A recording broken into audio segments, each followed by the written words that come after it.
Okay, perfect. Thank you, Bernie. Okay, everybody, welcome to our first session of the Society of Conservation Biology Policy webinar series titled A Conversation on State Wildlife Agencies and the Society of Conservation Biology North America Policy. Thank you so much for taking the time to join us today. So, as we gather in this virtual space, I would like to take a moment to acknowledge the ancestral and unceded territories of the indigenous peoples of North America. This land is home to diverse nations who have cared for these lands and waters for countless generations. We recognize that each participant may be joining from different territories, and we invite you to reflect on the indigenous stewards on the land you are on. We honor their histories, cultures, and enduring contributions to our collective communities. In this acknowledgement, we commit to learning from and supporting Indigenous sovereignty, environmental stewardship, and cultural preservation. Let this be a reminder of our shared responsibility to the land and to the people who have cared for it long before us. Okay, so not everyone might be familiar with the Society of Conservation Biology North America, but we are a professional society dedicated to the conservation of biodiversity, the promotion of healthy ecosystems, and fostering meaningful human connections with nature. Our mission is to create a platform that connects diverse students and professionals, facilitating the advancement and application of conservation knowledge to welcome, support, and empower all voices in conservation, contributing to equitable solutions and inspiring wonder for the natural world. So, if you are not already a member, we do encourage you to become a member of the Society of Conservation Biology North America, or I'll refer to that as SCBNA. We especially encourage you to become a member because you could be part of our working group following the end of this webinar series, which I'll speak to more on later. You can scan the QR code on your screen with your phone. You can use the camera option to scan that QR code to become a member, or you could visit www.scbnorthamerica.org. Okay, so I did want to give an overview of who we are at SCBNA Policy Committee. So our mission is to harness the research and scientific expertise of the Society's members to ensure the vital knowledge about conserving biological diversity informs decision makers at all levels in shaping policy that impact the planet's biodiversity. The activities that we partake in as a committee is engaging with our members and chapters to foster collaboration and knowledge sharing, supporting conservation efforts by endorsing policy letters and statements, and we also develop professional resources to empower our members in their conservation work. So, this is our committee. I am Lauren Janitis. I'm the vice chair, vice president of policy and programs for the policy committee. And I became involved with the Society of Conservation Biology North America about 8 years ago. I became a member at large, and then I eventually transitioned into my role now. And my current job, though, is I work for Tropical Audubon Society as their senior conservation director. And Tropical Audubon Society is a chapter of National Audubon. And a lot of what I do is related to policy work. I'm located down in Miami, Florida, and a lot of that policy has evolved around Everglades restoration, Biscayne Bay, protecting endangered species and imperiled habitat. So it made sense for me to transition into this role, and I'm happy to be here and involved with the policy committee. You could also see our committee members. And we also, if you're interested in joining us, we always are looking for new members. Please email policy@scbnorthamerica.org. All right, so before we dive in today, let's get some of the logistics and the housekeeping out of the way. So the webinars are going to be recorded and posted to our YouTube page. So I would suggest to subscribe to that YouTube page because you'll get notified when a recording is posted. So you could go to our website and you could find our YouTube page there. Also, all resources related to our webinars can be found on our Policy Committee resources page on the SCB North America website. If you would like to access the closed captioning, you could do so by selecting the captioning button at the bottom of your screen. The chat is available for any questions that you have. I do want to note that all questions will be moderated by members of the SCB&A Policy Committee, and the chat function will be disabled until the question and answer portion of the meeting. I do want to just highlight that given the potential for discussion of controversial issues, it's really imperative that all attendees share their thoughts, perspectives, and ideas in a respectful manner. We do reserve the right to remove anyone in the meeting that's disruptive, so please be courteous and respectful of others. And just remember that we are here together learning as a community. You could also start your camera if you would like by selecting the camera button at the bottom of your screen. Finally, I just want to say you could reach out to any of the members of the policy committee if you wish to share resources, reading material, or other virtual engagement opportunities at the end of this webinar. So again, you could find all of the committee members and also our email on the SCB&A North America website under the Policy Committee Resources tab. Okay, so now we're going to dive into our, webinar series and why we're here today. So as you're aware, the Policy Committee of SCB&A is hosting a 5-part webinar series discussing contemporary issues of the U.S. state wildlife agencies. The idea is really to initiate a process to develop a set of guiding principles when the Policy Committee recommends endorsing or not wildlife conservation and management policies, regulations, or actions of state wildlife agencies. We do anticipate in the coming months and years an increasing number of our members requesting comments on issues that involve state wildlife agencies. So this webinar series will review current agency characteristics, agency reform efforts, the North American model of wildlife conservation, and controversial key issues surrounding purpose, changing public wildlife values, funding, governance, protecting the public wildlife trust, and ethical decision making. We encourage those that are interested in our webinar series to attend all of the sessions. And again, you have to register for each one. So you could do that on our website. Again, go to our website, go to our Policy Committee resources page, and you could register for each of those webinar series. Also, if you are interested in being part of the working group, that is going to be open to SCB&A members only. So you do have to become a member to be part of the working group. So that's where we'll work on devising the guiding principles and help design future iterations of our series. Please reach out to policy@scbnorthamerica.org if you're interested in being in that working group. An initial meeting of the working group will be organized following the completion of our webinar series. And I want to say, as we embark on this webinar series, please recognize that there is a wide range of opinions that we must all be respectful of and consider. Further, we just want to add a quick note regarding the diversity of our speaker lineup. So because this series will offer both a historical perspective of the North American model for wildlife conservation and with its implementation at the state level, along with modern perspective and viewpoints, it will feature speakers that worked on the model at different points in time, and therefore it will reflect the demographics of our field at that said point in time.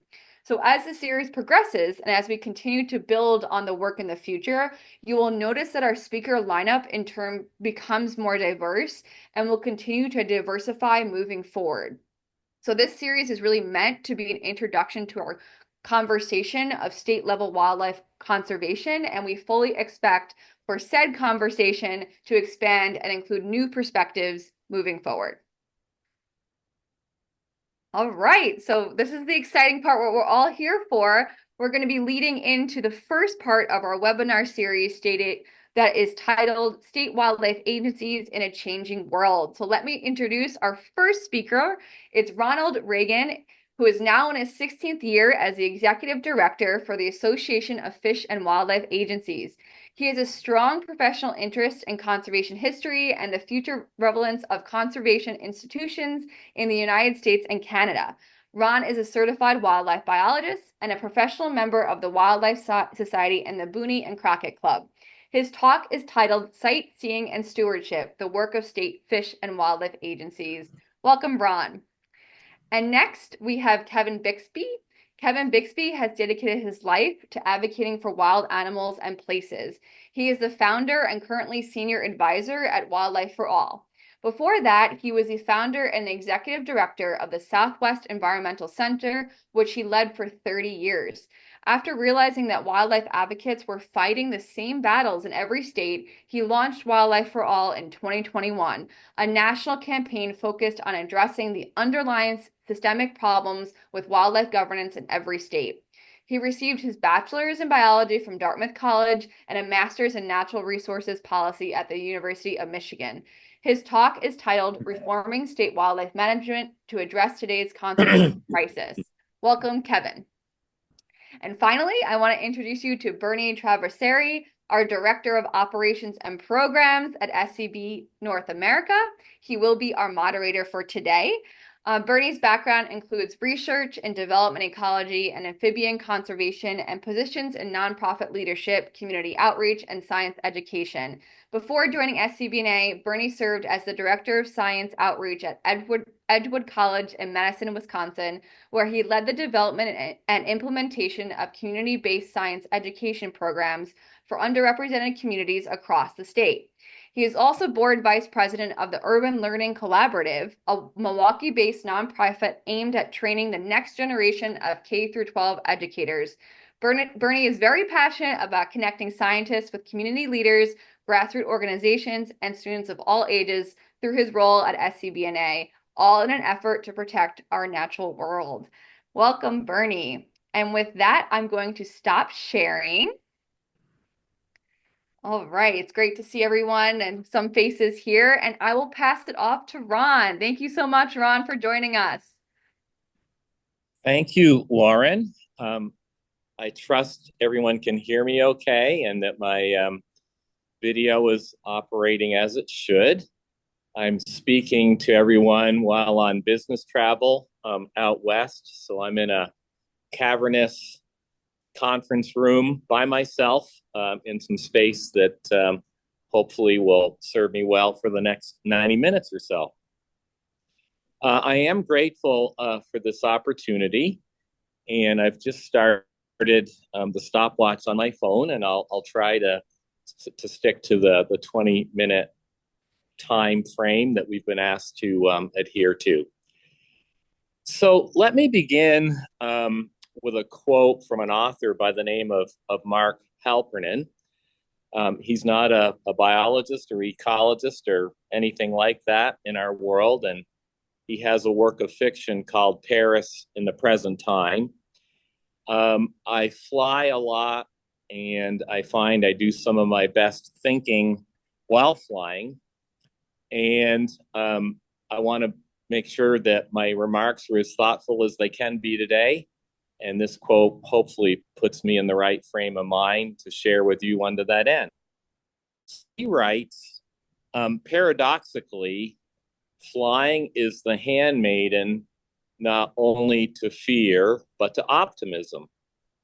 Lifted above earth and oceans, seemingly higher than the stars close to the horizon, piercing through scudding moonlit clouds, all this allows fresh starts, new thoughts, and the kind of planning that once one touches down assumes a weight and difficulty it does not have at altitude. And I hope by the time I finish my remarks, I'll be able to circle back to those thoughts and as to why I felt it was important to start with them. I'm going to begin today saying a few things about the Association of Fish and Wildlife Agencies, just so you understand a little bit more about what we do and why we do it.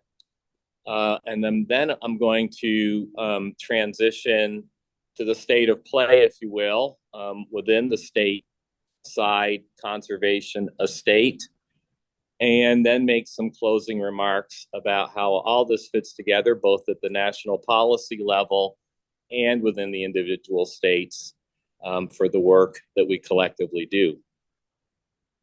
So my organization, the Association of Fish and Wildlife Agencies, has been around a long time.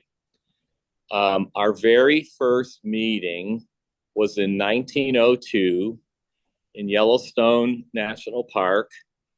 And the Fish and Wildlife Agency head in Montana at the time invited some of his peers from neighboring states to come and sit around the campfire to talk about mutual conservation challenges. There's a very good historical record of that first meeting in July of 1902. And we know the three things that were front and center for those participants were spring hunting, license fees, that being can and should license fees be charged to get conservation work done at the state level, and then migratory birds. And the whole issue there, of course, was who gets to manage migratory birds, the federal government, the states, or something in between. The time for this meeting was right, and it was 37 years after the establishment of the first state Fish and Wildlife Agency, that being in the state of New Hampshire, which is next to my home state of Vermont, where I grew up and spent the vast majority of my career as a deer biologist to begin with. So AFWA was born at that meeting in Yellowstone. Its birth name was the National Association of Game and Fish Wardens and Commissioners. In 1917, the name would change to provide for international and Mexican memberships by adding the term international. The name has changed several times, even since 1917, but the mission, nearly 125 years later, remains the same: to advocate for the roles, responsibilities, and authorities of our member agencies to manage fish and wildlife as public trust resources for current and future generations. The elevator speech is pretty simple. AFWA is there to look after the interests of the state, provincial, and territorial management agencies. We are, in fact, based in Washington, D.C. All the states and provinces and territories of Canada are members. And let me pause here and note that I am going to focus on state agencies today. State will be the operative word. However, many of the things that I might offer or suggest about the work that state fish and wildlife agencies are doing could, in fact, be transferred or replicated to the provincial and territorial setting in Canada. There are distinctives and major differences, and AFWA actually does not have a formal presence per se in Canada. So I just want to make the distinction that I'll be better served and you'll be better served if we think about my remarks through the state lens. Contemporary thematic priorities for AFWA include facilitation of regional landscape conservation constructs, relevancy of the state Fish and Wildlife Agency model and the governance of conservation institutions, sustainable use, dedicated funding to support stateside wildlife diversity initiatives, and One Health. And given that a lot of the conversations that are going to occur in the coming months, hosted by the Society for Conservation Biology, are going to intersect with the North American model of conservation, I think it's prudent that you all know or understand that AFWA was a very early endorser of that model, probably now 10 or going on 20 years or so later. So when we think about state fish and wildlife agencies, and I guess I've said what I need to say right now about AFWA, let me say a bit about the state agencies themselves. So first of all, state fish and wildlife agencies are the principal stewards of fish and wildlife populations in the United States. I think in many respects, they're where the rubber hits the road when it comes to delivering conservation programming for all the citizens of any given jurisdiction.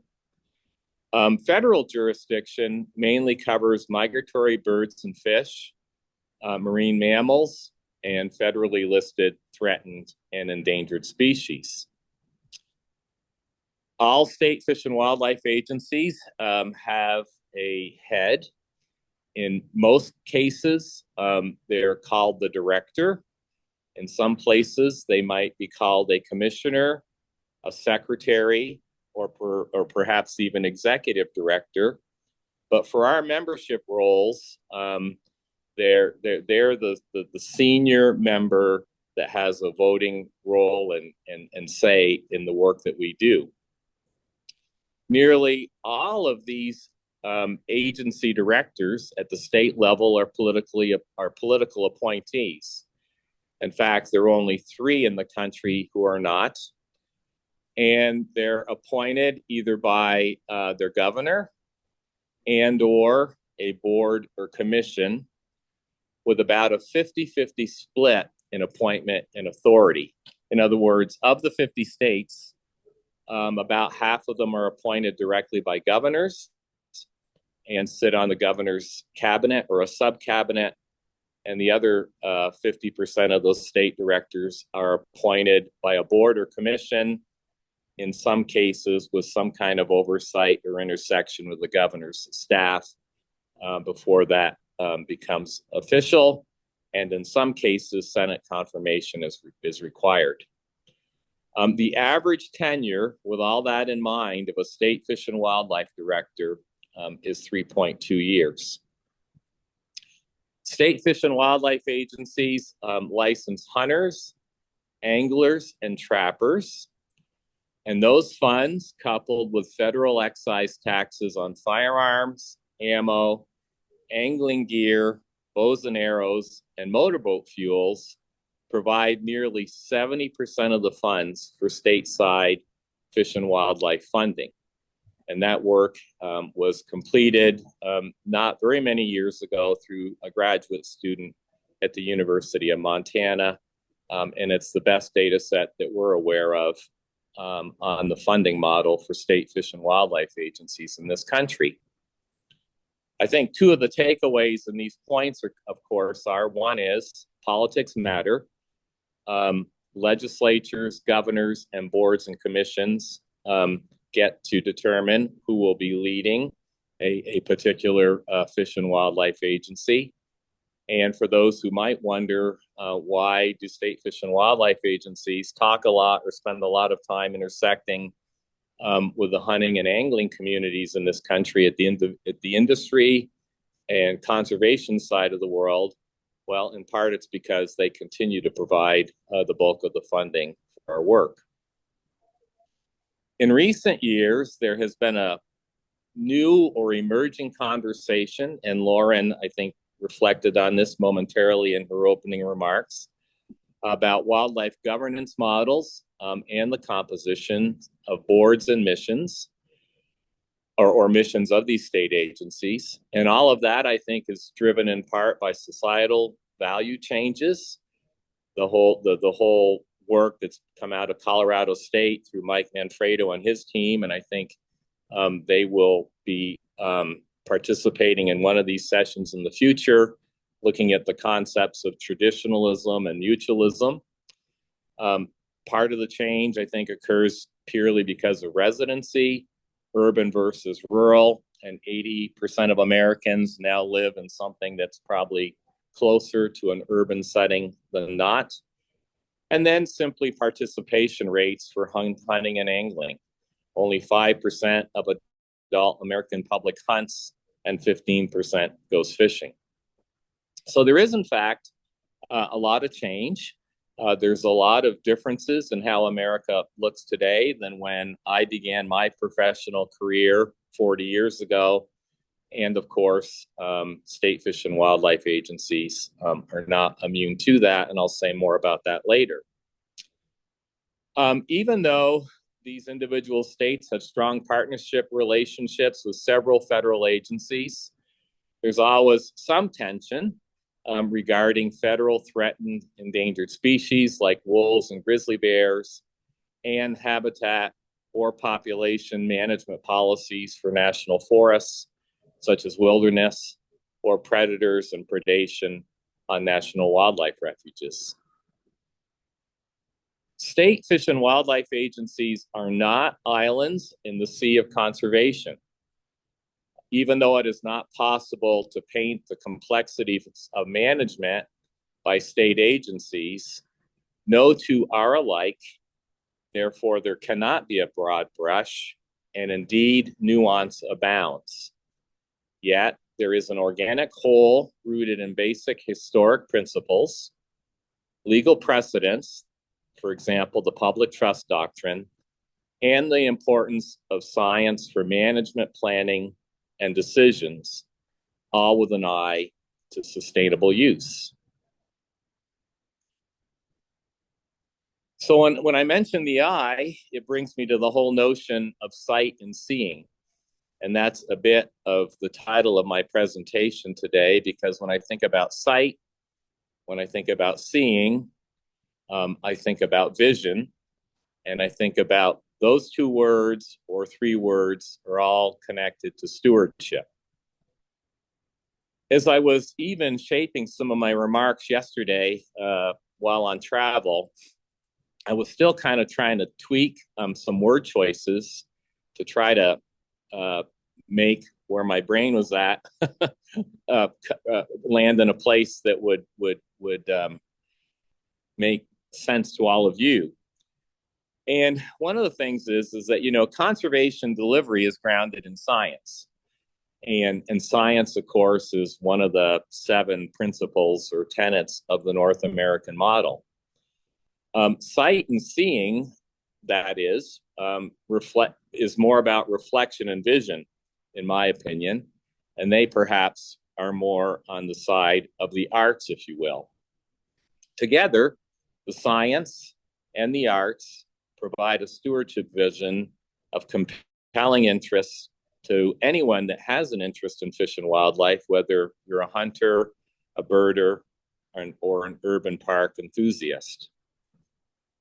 Alva Leopold, who I think was perhaps one of the very best people to blend or unite science and the arts, wrote an essay called The Role of Wildlife in a Liberal Education.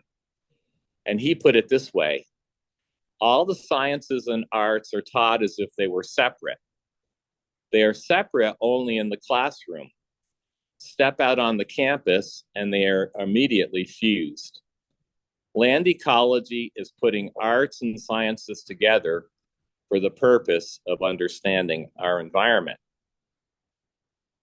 In recent decades, we have seen broader missions and mandates, for example, wildlife diversity, new conservation paradigms focused on landscapes, fish and wildlife health, and human health, and then new governance practices or tools for citizen engagement, and explicit stateside and federal advocacy for broader funding for the full suite of species under state authority.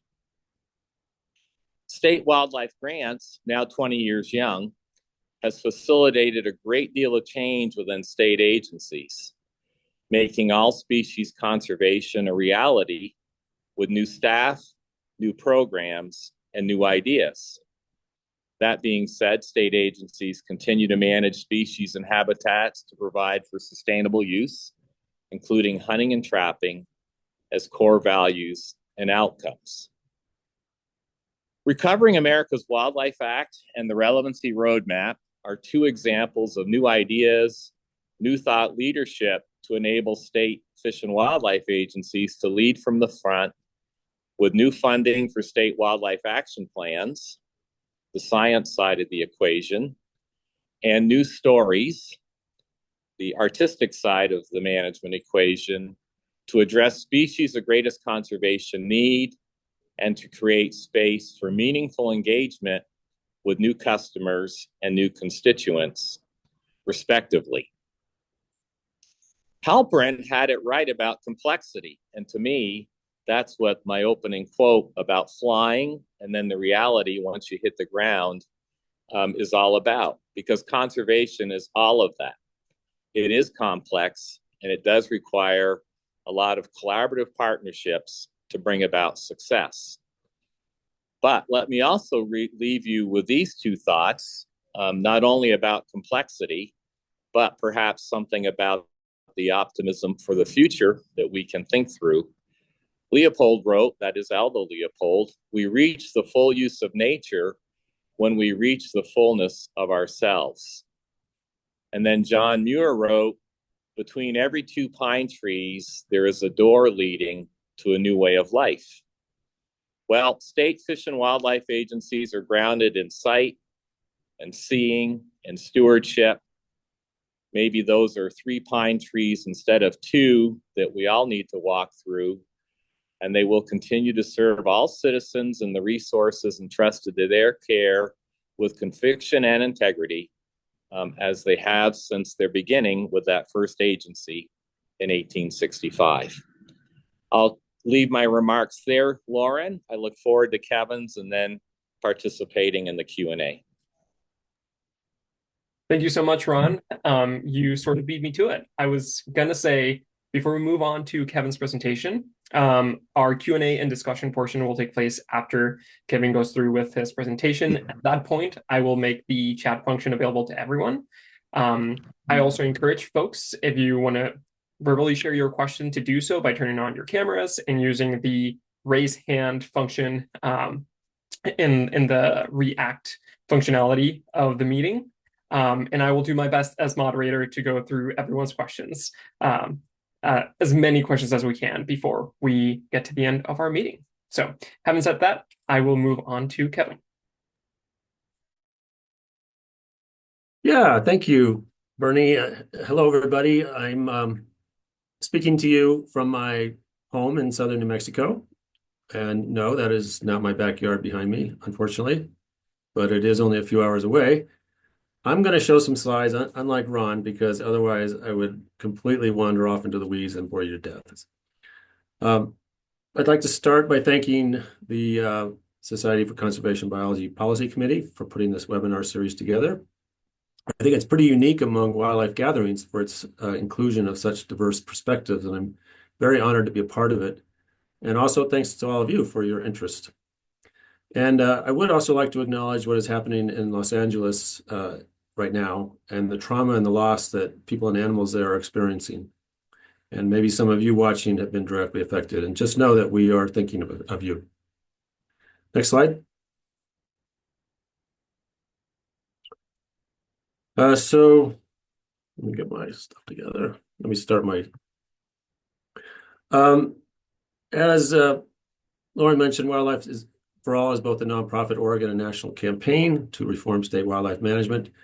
And we launched Wildlife for All a few years ago because after 30 years of wildlife advocacy, we realized that a lot of the issues that we were addressing and kept us all busy in New Mexico and other states were really symptoms of a system that was failing to protect our wildlife and represent our values. Next slide. I probably don't need to explain to this audience what biodiversity is or why it matters. I'll just read this statement from UN Secretary General Antonio Guterres. Making peace with nature is the defining task of the 21st century. It must be the top priority for everyone, everywhere. So it doesn't get more definitive than that. Given the importance of biodiversity, how well are we protecting it?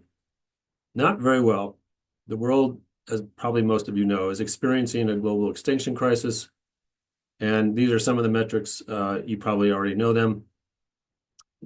Species are going extinct at a rate maybe 1,000 times faster than background due to a myriad human activities. Maybe 1 million species are nearing extinction.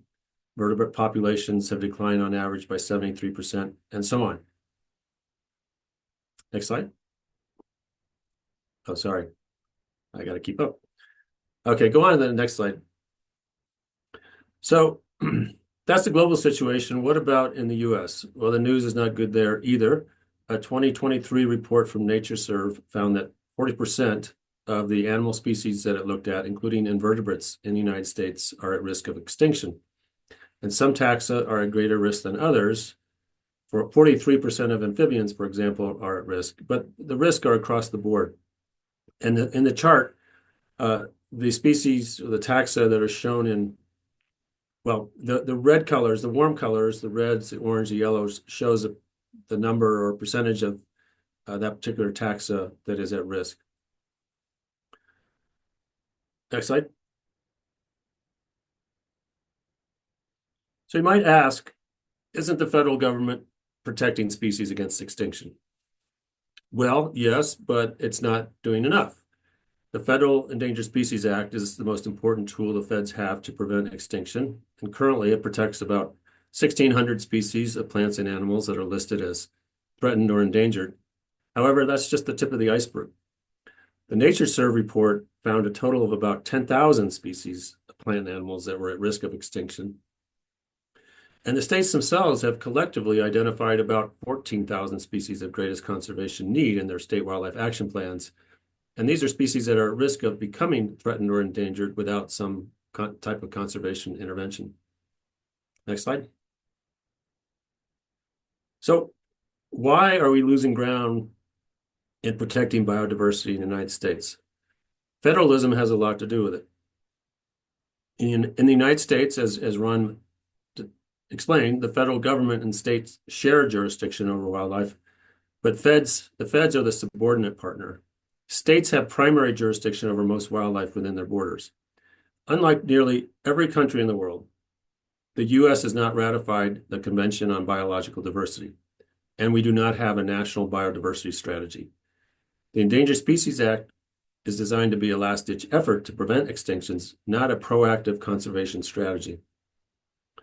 Bottom line, it is impossible to protect biodiversity in the United States without the states playing an effective role, and the states aren't currently doing that. It's not that the states are trying and failing. Most states have a state Endangered Species Act, a state wildlife action plan, and people working to implement the plan. But these efforts are poorly resourced compared to other programs. For most agencies, the priority remains, as it has been for the past century, to produce harvestable surpluses of game and fish to provide opportunities for consumptive users of wildlife, hunters, anglers, and trappers. And agencies do a lot of things, not all of which we would consider authentic conservation.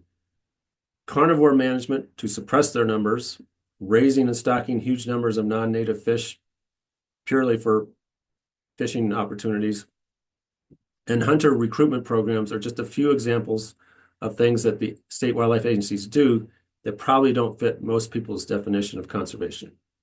Next slide. So how agencies allocate their resources is a pretty good indicator of their priorities. And according to the National Wildlife Federation, state wildlife agencies on average devote about 10% of their budget for conservation of species that are not hunted or fished. And when you consider that less than 10% of vertebrate species in the United States are hunted or fished, and far less if invertebrates are included, this means that agencies are allocating about 90% of their budget for managing at most 10% of wildlife species. Next slide. So the question is, why do agencies prioritize hunting and fishing over more holistic ecological conservation?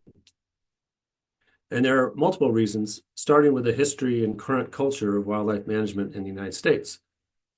Each state, as Ron described, each state is slightly different in the details, but the basic structure of the system in every state is similar, with components that were put in place a century or more ago.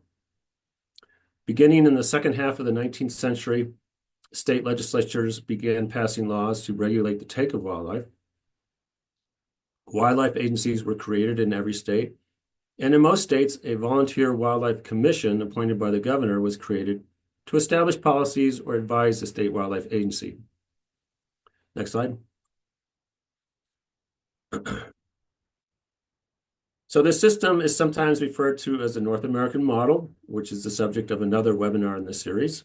But some things to note about the system. It's well established. It had its origins more than a century ago.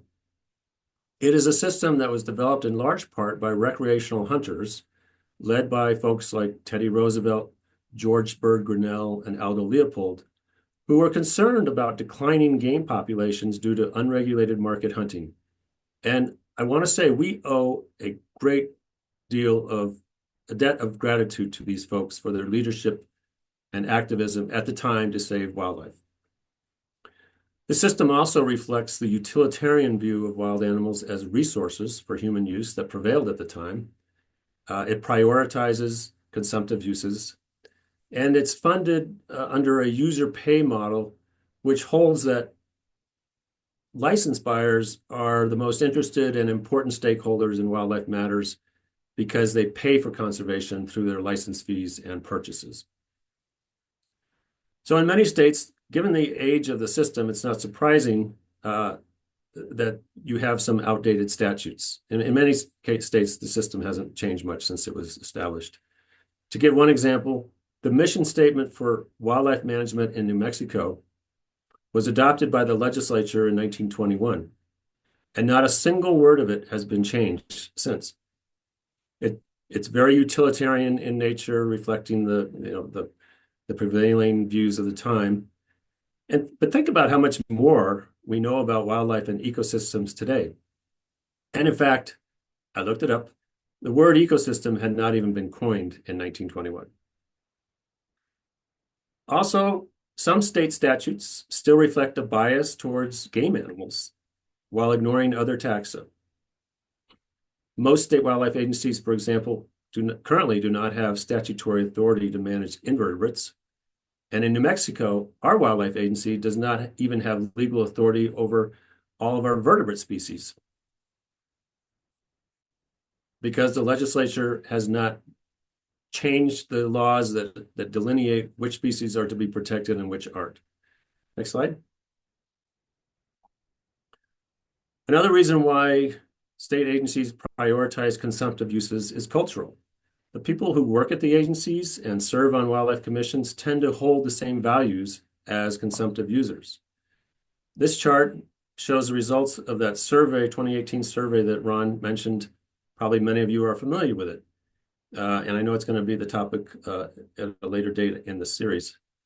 The researchers, just grossly simplified, the researchers group people into 4 value orientations. The general public, shown in blue, tends to be mutualist on the left, which means that they believe wild animals have intrinsic value, while hunters in orange and agency staff in gray tend to be traditionalists who see animals mainly as resources for human use. And pluralists hold some of both values, and distance are simply, checked out when it comes to wildlife. So many agency personnel are, of course, hunters, anglers, and trappers themselves, and are graduate of wildlife programs where traditional views of wildlife are taught. It's not surprising that they identify with consumptive users. Hunters, as I mentioned, tend to be traditionalists as well. And that's important because, next slide. Hunters and anglers dominate the commissions that set wildlife policy in most states. You can see from this slide that in 2020, hunters made up less than 5% of the US population, anglers less than 9%, yet they occupied at least 70% of all commission seats across all states. Why is this? Well, statutes are partly to blame. In a handful of states, such as North Dakota and Mississippi, state law actually requires that some or all of the seats be reserved for licensed buyers. In other states, such as Pennsylvania and New Jersey, the governor is required or expected to select commissioners from a list provided by hunting groups or by nominating committees that are dominated by consumptive interests. However, these are the outliers. In most states, the only restrictions on who can serve on commissions are geographic and political, to ensure that there aren't too many commissioners from one part of the state or from one political party. Within these constraints, governors are free to appoint whomever they want, and yet, for whatever reasons, both Democratic and Republican governors historically have tended to appoint hunters to commissions, and I might add donors as well. Next slide. Another reason that the current system has the priorities it does is political. The status quo benefits some powerful interests that are united in their opposition to changes that might limit opportunities to hunt, fish, and shoot. These include hunting groups, but it also includes gun makers and groups like the NRA. To protect their position within the status quo, the strategy of these groups has been to promote a narrative that hunters and shooters are the true conservationists and that hunting everywhere is under attack by animal rights extremists. They oppose any effort to change the system as being anti-hunting, unscientific, and/or emotional, leaving little room for dialogue. And we've seen that play out many times recently, including the opposition of some groups to commission appointments in Colorado and Washington. I experienced it personally when some groups tried to block or get my presentation to the Wildlife Society conference in 2022 canceled.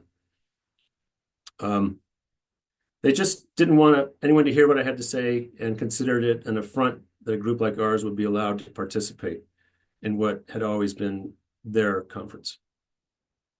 So I believe part of this opposition is, or much of it is economically driven to protect bottom lines, but part of it is also based on identity politics.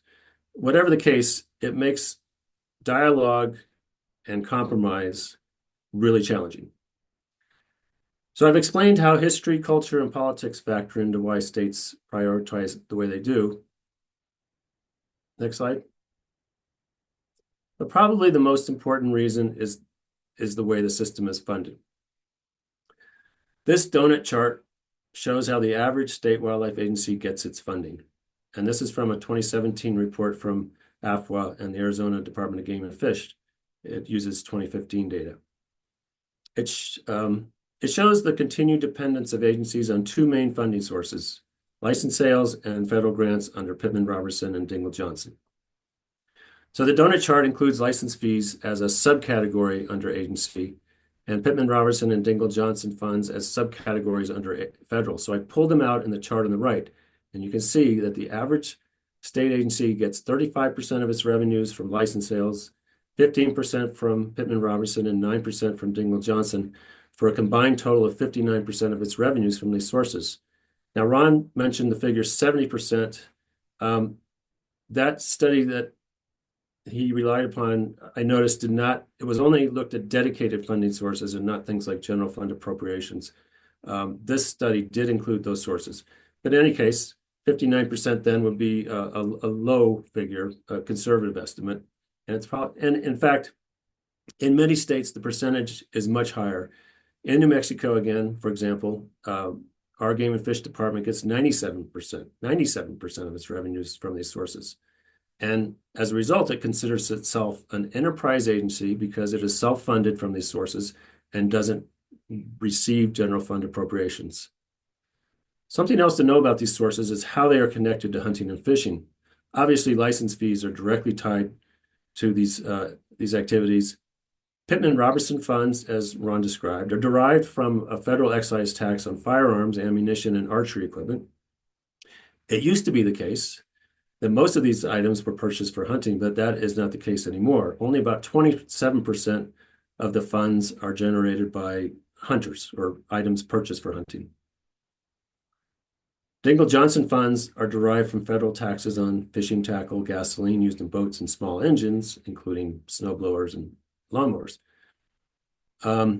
Pittman-Robertson and Dingell-Johnson taxes are both pooled and apportioned to all the states and territories every year based on a formula. Next slide. So there are a number of problems with this funding model.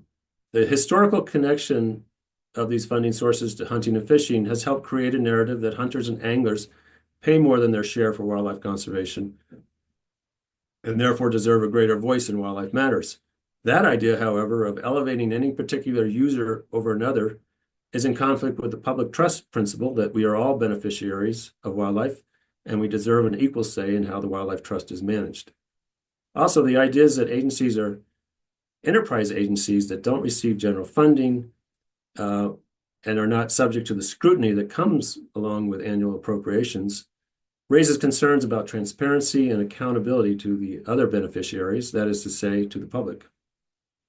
And it also leads to agencies referring to their license buyers as their customers.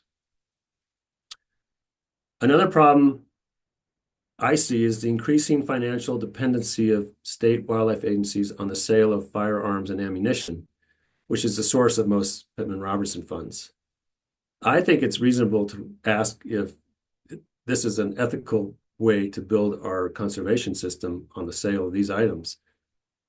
Beyond that, this connection has opened the door, as I mentioned earlier, to give the gun industry more influence over wildlife policy. And it has led to gun groups such as the National Shooting Sports Foundation, which is the trade association for the firearms industry, to receive public funding under the Pittman-Robertson Act to study ways to get more people to buy their products, take up shooting and hunting through projects with titles such as improving recruitment of new hunters and recreational shooters and developing firearm ownership and sport shooting R3 communications for Black Americans. I think there's a clear conflict of interest here. Next slide, please. Another problem with this model, and probably the one that's most consequential in terms of influencing agency priorities, is that it creates powerful incentives for state wildlife agencies to sell as many hunting and fishing licenses as possible and to prioritize management that benefits hunted and fished species. It does this in several ways. First, by law in every state, license fees must stay with the state wildlife agency. They cannot be diverted for other purposes. States were required to pass these laws in order to get Pittman-Robertson and Dingell-Johnson funds. Obviously, this creates an incentive for agencies to maximize sales. Secondly, the amount of federal funding agencies receive under both Pittman-Robertson and Dingell-Johnson is based on a formula which includes the number of licenses sold. So the more licenses sold, the greater the amount of federal dollars an agency is eligible to receive. By regulation, Pittman-Robertson funds can only be used to benefit for projects that directly benefit mammals and birds, not other taxa. And obviously, mammals and birds includes most all hunted species. And similarly, for Dingell-Johnson, by law and by regs, the funds can only be used for projects that benefit sport fish, which by definition are species of interest to fish. I mean, to anglers. And it should be noted that this is in the context where there is a perception that license fees are sportsmen's money and should only be used to their benefit. And these are the fees that are usually used to match Pittman-Robertson and Dingell-Johnson. So given this structure in which the average agency depends so heavily on these two sources of revenues, license fees and Pittman-Robertson, Dingell-Johnson funding, sources that combine to create powerful incentives to maximize license sales and to focus mainly on species of interest to license buyers, it's understandable that agencies would prioritize hunting and fishing over other goals. It would not be in their organizational interest to do otherwise. Next slide. And there's another problem with this funding system, and it's not sustainable. I'm going to skip over this slide, but basically it shows that revenues from hunting and license fees have been declining since 1960. This is from an article, by the way, 2022 article in Conservation Society by James Casellas-Connors and Christopher Rea.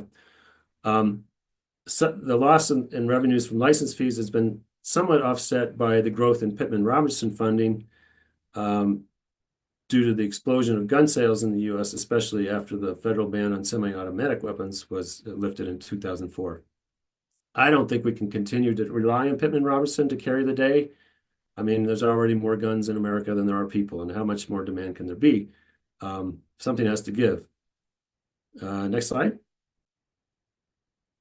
So I've talked about some of the problems. What are some of the reforms that we see as necessary so that agencies can pivot to become the modern conservation agencies we need them to be?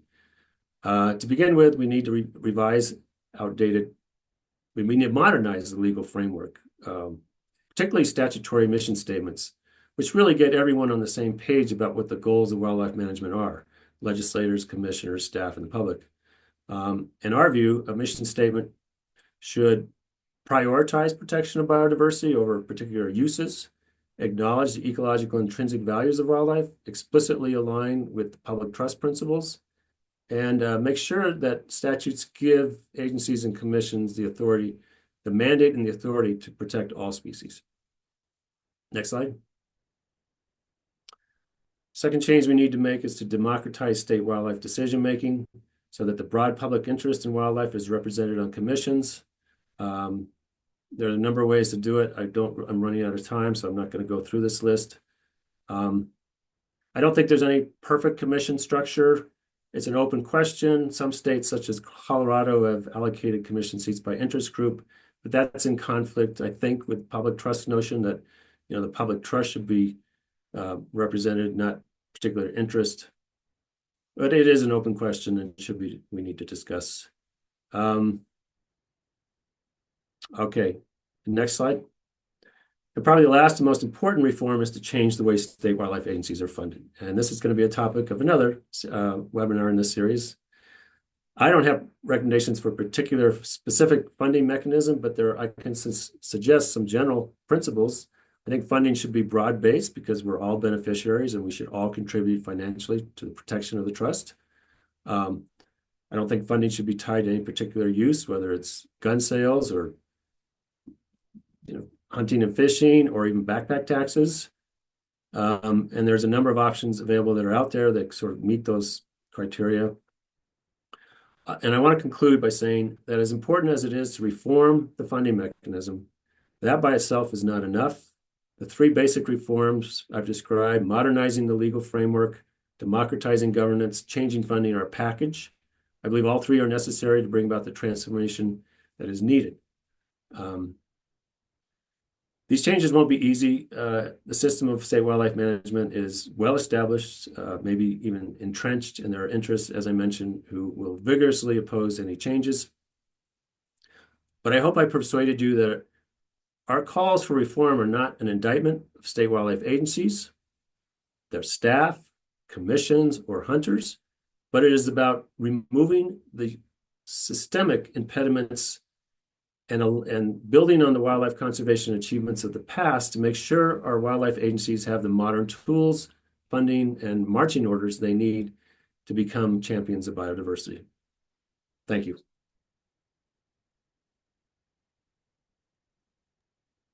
Thank you so much, Kevin, for your presentation. Okay, so now we're going to move on to our Q&A and discussion portion of the webinar. As I mentioned before, I will make the chat function available to everyone at this moment. And so there's two ways we can do this. One, you can share your question in the chat, and I'll do my best to capture and relay it to everyone else. And if it's a question directly related to Ron's or Kevin's presentation, then they can answer. Otherwise, if it's a broad open-ended question, then they can take turns answering the question. And then the other option is if you want to verbally ask your question, then please just use the raise hand function that should be under the react button for your present on your Zoom screen. And then once you do, I'll call your name and then you can ask your question to everyone. Okay.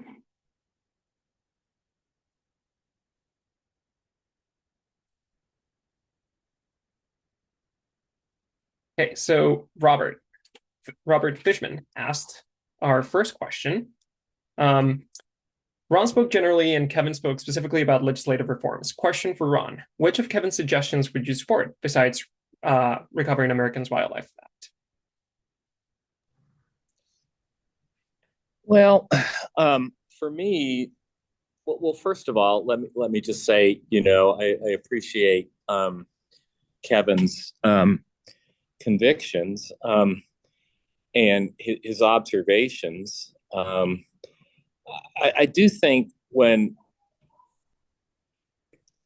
the way I'm going to back into the answer is, I do think at the end of the day, the most important thing that needs to be dealt with here when it comes to management of public trust resources by state fish and wildlife agencies is to enhance their capacity to do so.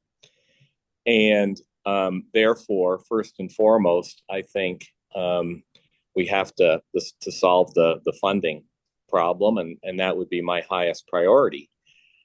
state wildlife grants has been a move in the right direction with $60 to $70 million annually for state fish and wildlife agencies. And we've seen huge cultural change within state fish and wildlife agencies because of that funding, redirection of some priorities, and perhaps thinking more globally in terms of biodiversity, ecosystems, and landscapes. But we know through the work of the Blue Ribbon Panel and others that the funding is woefully inadequate, and we still need to come up with sustainable, dedicated, permanent funding for the full suite of species so that state agencies can honor their commitments to all fish and wildlife. So for me anyway, and I think Kevin and I end up in the same place on this issue, at least, these state agencies need more funding. And I think with more funding, their history suggests they do apply science, they do their work in a democratic way. And I think some of the other things that Kevin is advocating for are less relevant or less important, in my opinion. Thank you, Ron. Next question for Kevin. Can you tell us what your organization is doing to advance the recommendations you mentioned? Yeah, a number of things. One important, I think, contribution we've made, I hope, is that we have really kind of done a lot of research into how the current system of state wildlife management operates, and provided that information on our website and to our coalition, and I think that's been helpful. We are actually supporting efforts in various states to appoint qualified commissioners who represent maybe non-traditional values in order to democratize governance in those states. We've done that in Washington State and Colorado, and of course we've met with those efforts have met with a lot of pushback.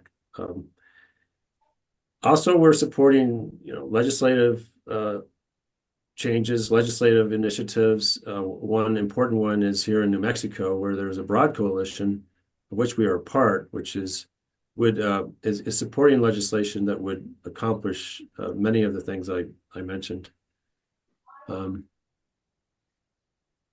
So yeah, I'll leave it there. I mean, we also we oppose the right to hunt effort to pass a right to hunt amendment, and this is happening in many states. But we opposed it in Florida because we see those efforts to enshrine hunting and fishing and trapping as the preferred management method for wildlife as really going in the opposite direction of tying the hands of state wildlife managers and again excluding folks with different values from the conversation. So those are some of the things that we're doing. Thank you, Kevin.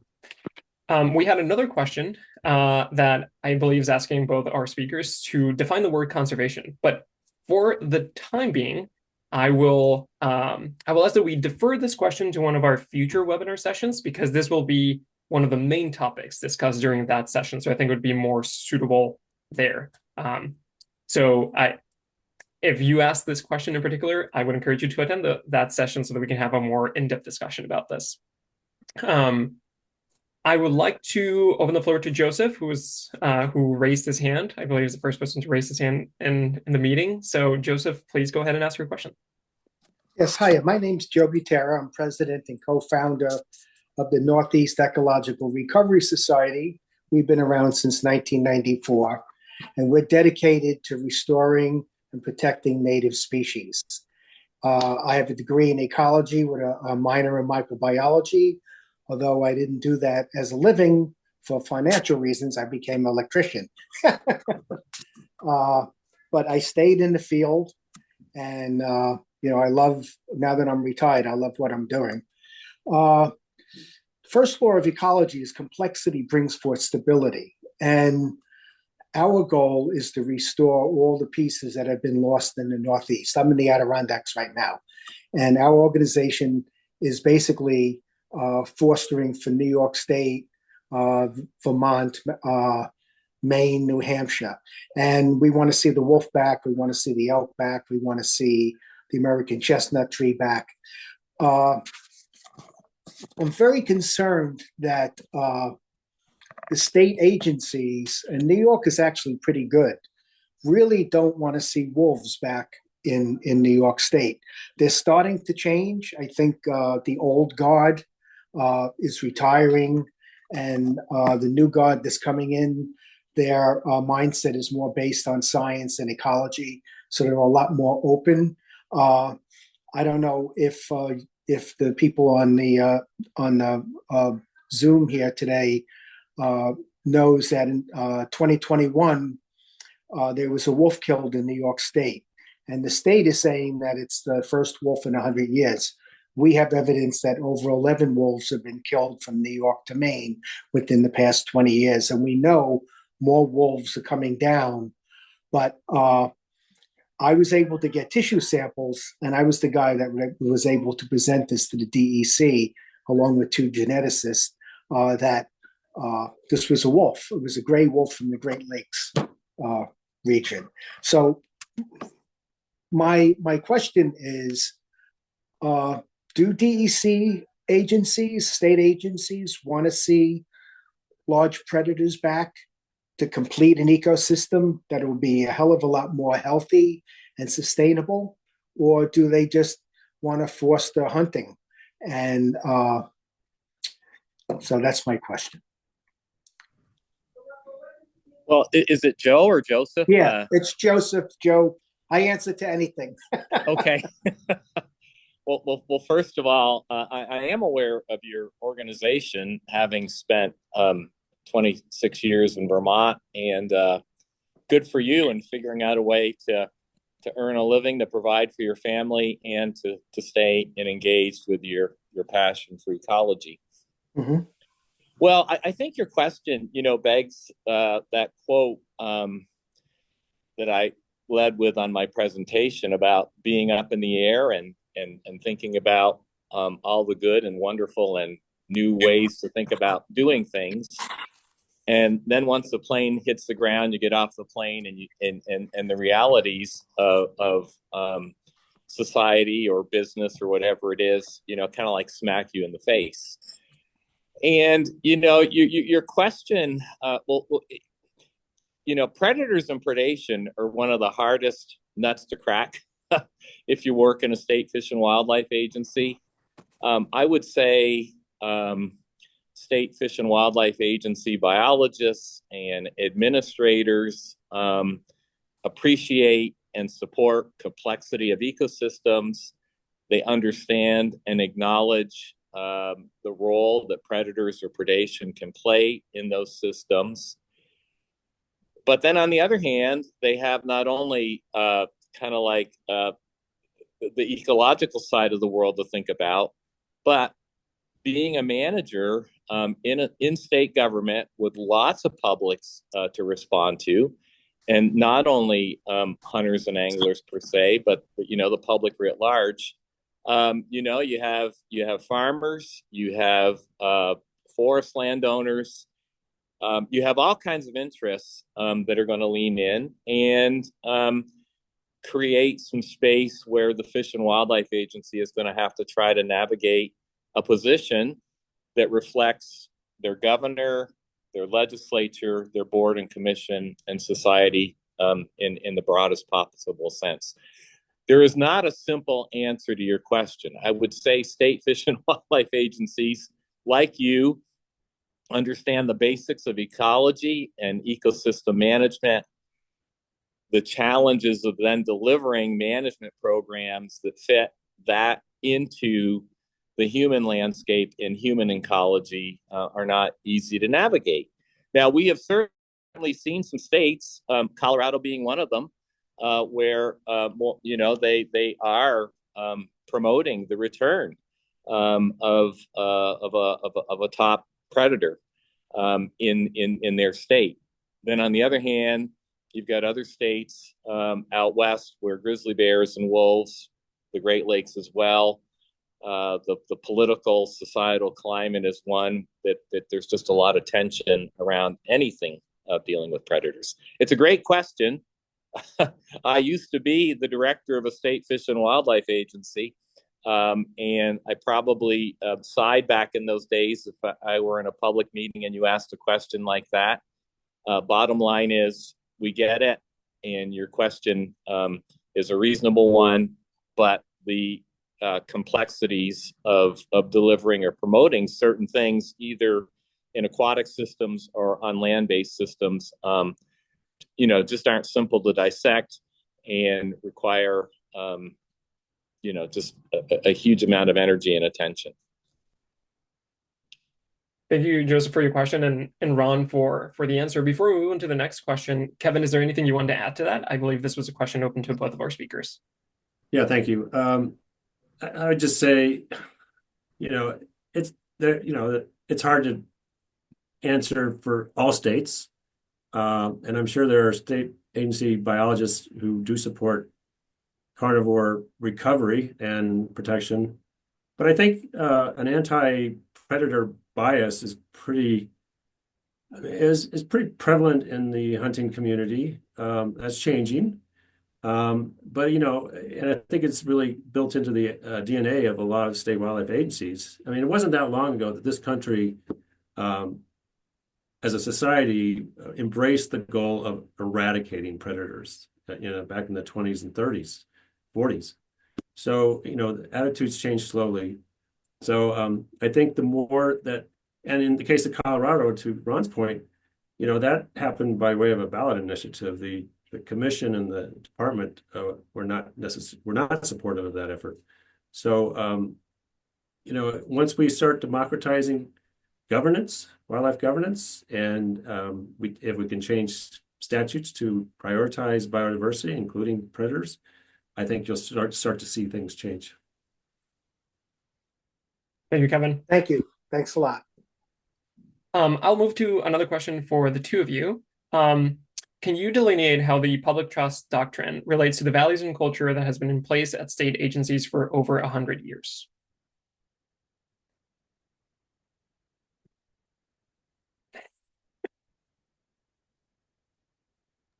I'm trying to see it in the chat because I feel like I need to read it here.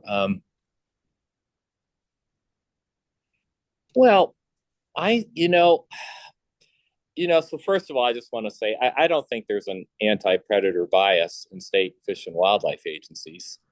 Predators and predation are managed based on science and with conviction, and hard decisions had to be made, taking into account a broad spectrum of people's interests in those suite of species. When it comes to the public trust doctrine, I think the public trust doctrine is one that ensures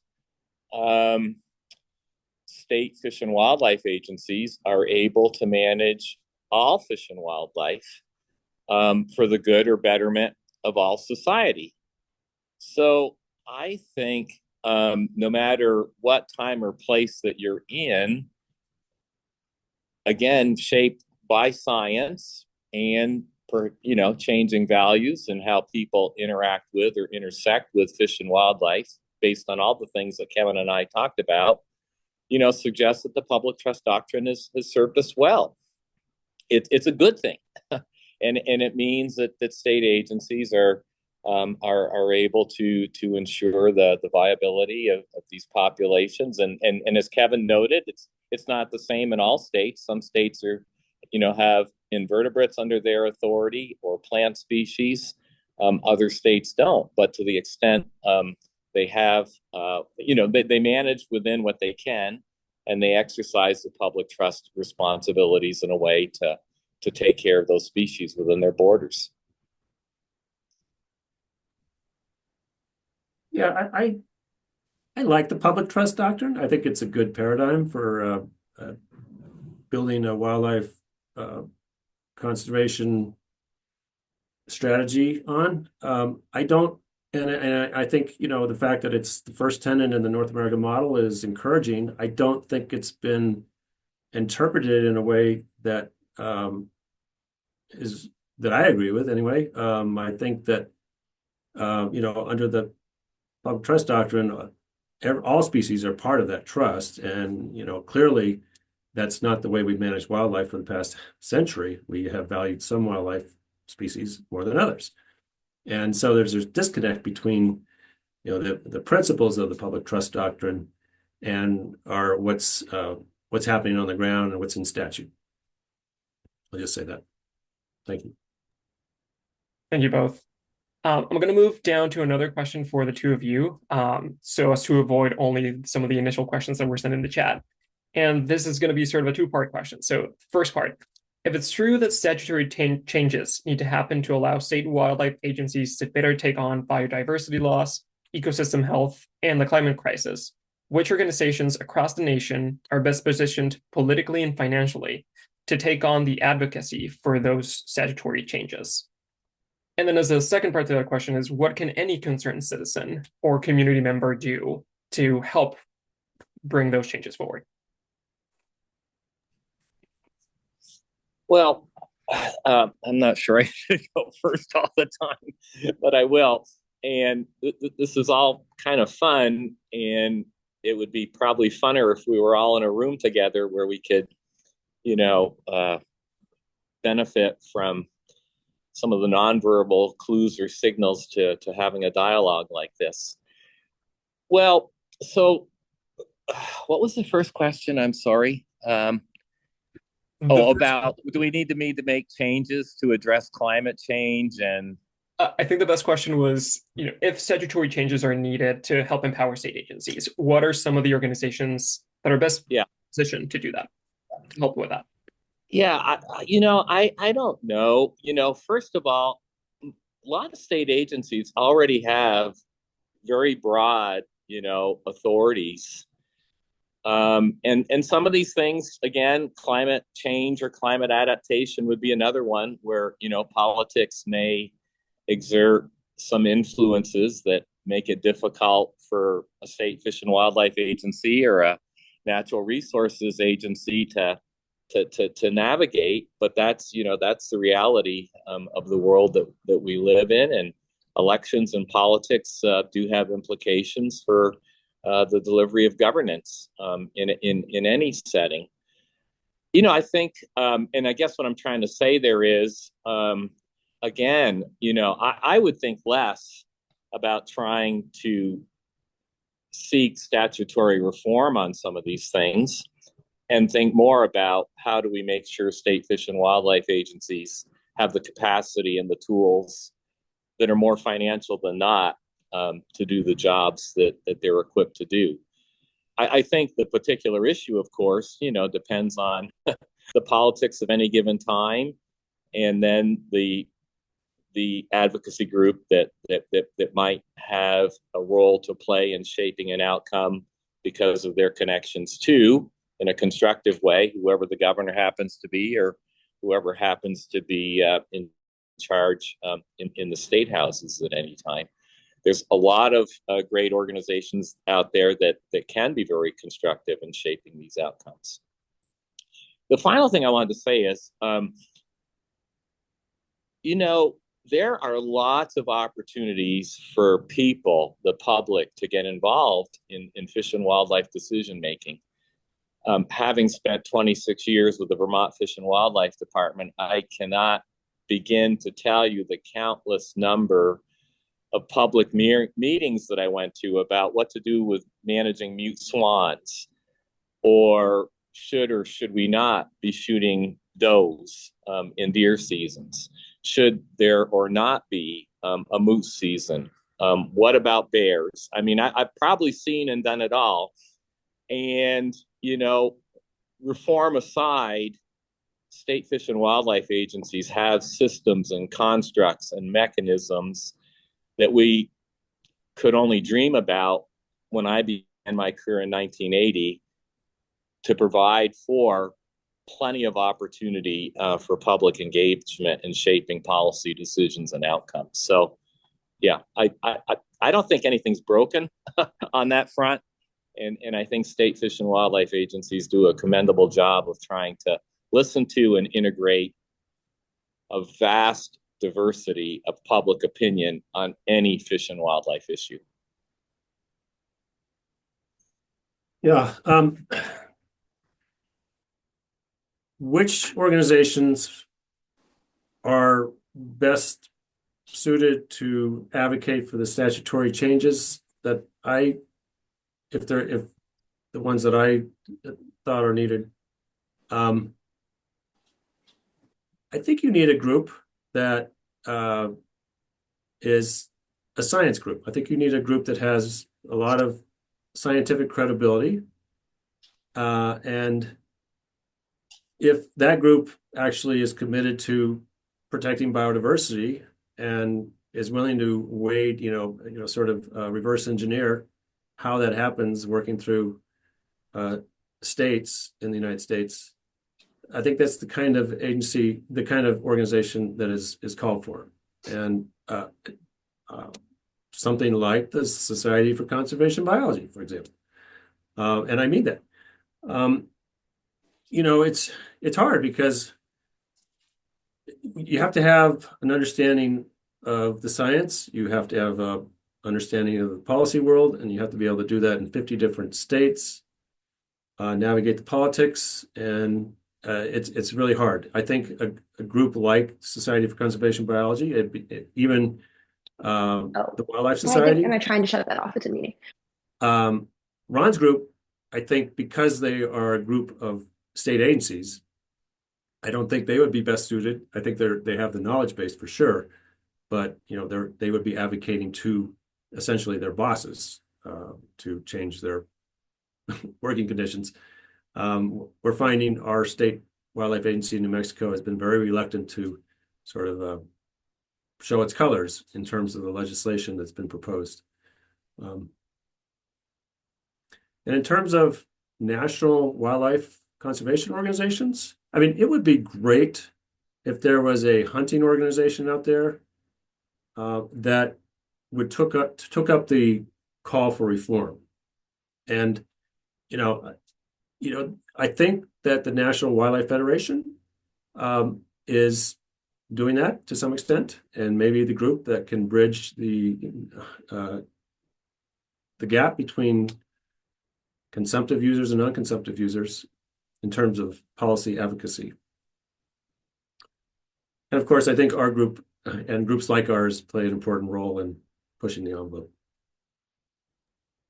Oh, and one more. I would like to call out the National Caucus of Environmental Legislators, because their goal, their focus is working with state legislators to on policy issues, and they have the capacity to communicate with legislators on policy issues in every state. Thank you both.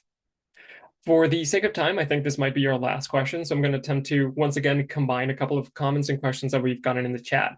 And this one comes down to money. So the primary question states, many states need other revenue and funding sources outside of hunting and trapping, fishing, and lodging.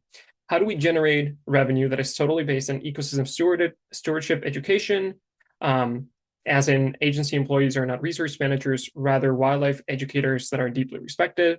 Also, what is the degree of funding increase that agencies should look for in order to make some of the changes that you both have recommended?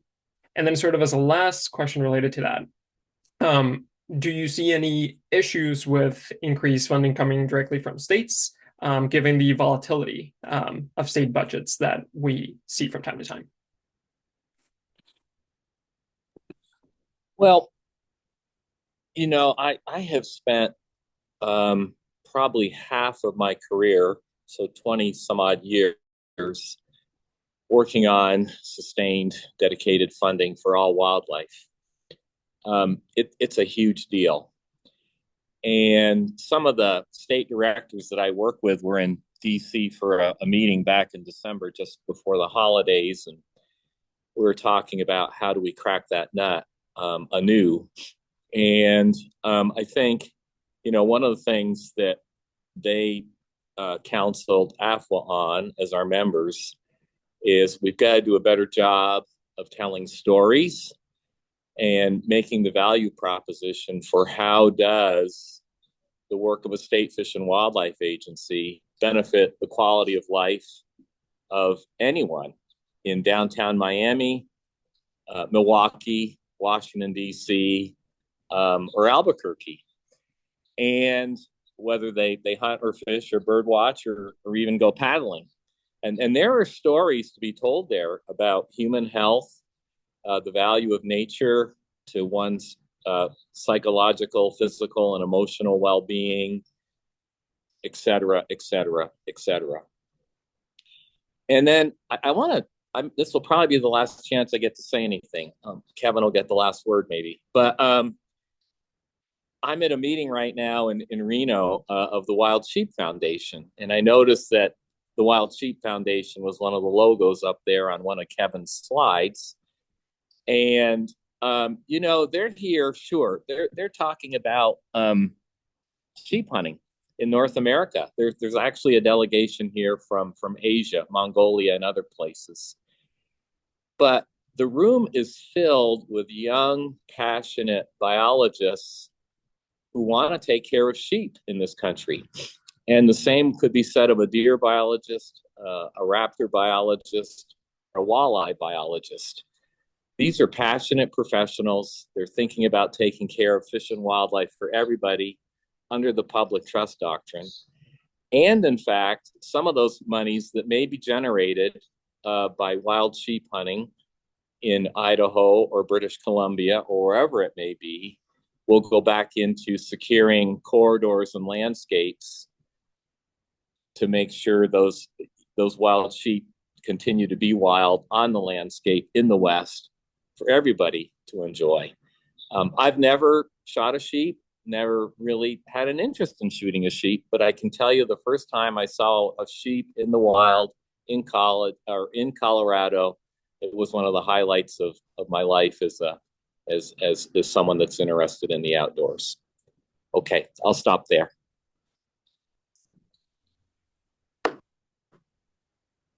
Bernie, you're going to have to repeat the question. The question basically boiled down to, Kevin, what are some innovative mechanisms by which we can fund state wildlife agencies? How much more funding would they need to implement some of the changes that you both have recommended? And also, if you have any thoughts as to whether, moving to states providing more funds to their agencies, would there be any issues with just how volatile state budgets tend to be? Well, okay. In the 1 minute or 2 minutes we have left, I think I can tackle this one.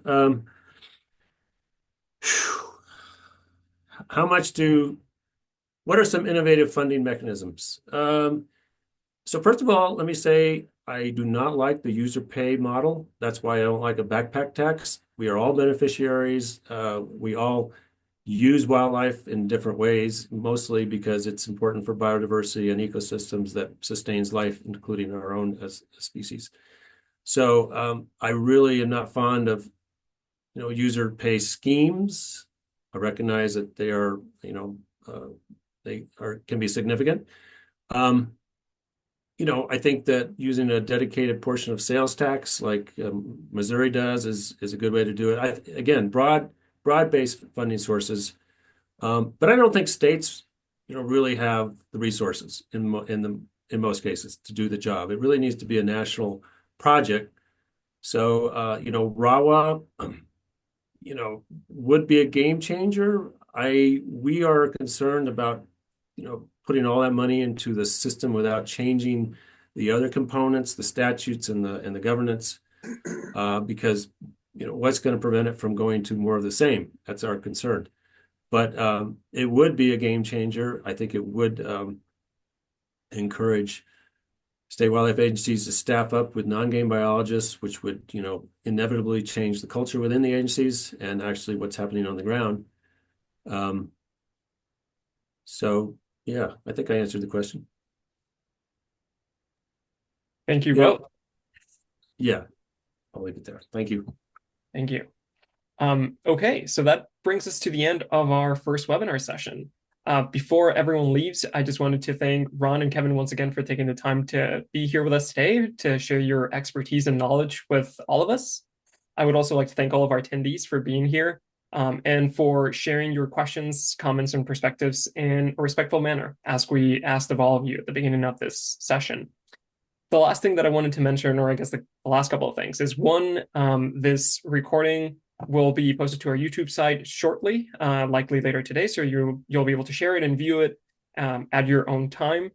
And then be sure to attend our other webinar sessions, the next of which will be taking place on Wednesday, January 29th. And that one will focus exclusively on the North American model of wildlife conservation, including its beginnings and also some more modern perspectives. So thank you once again, everyone. Thank you. Thanks a lot. Thanks, everybody. Bye-bye.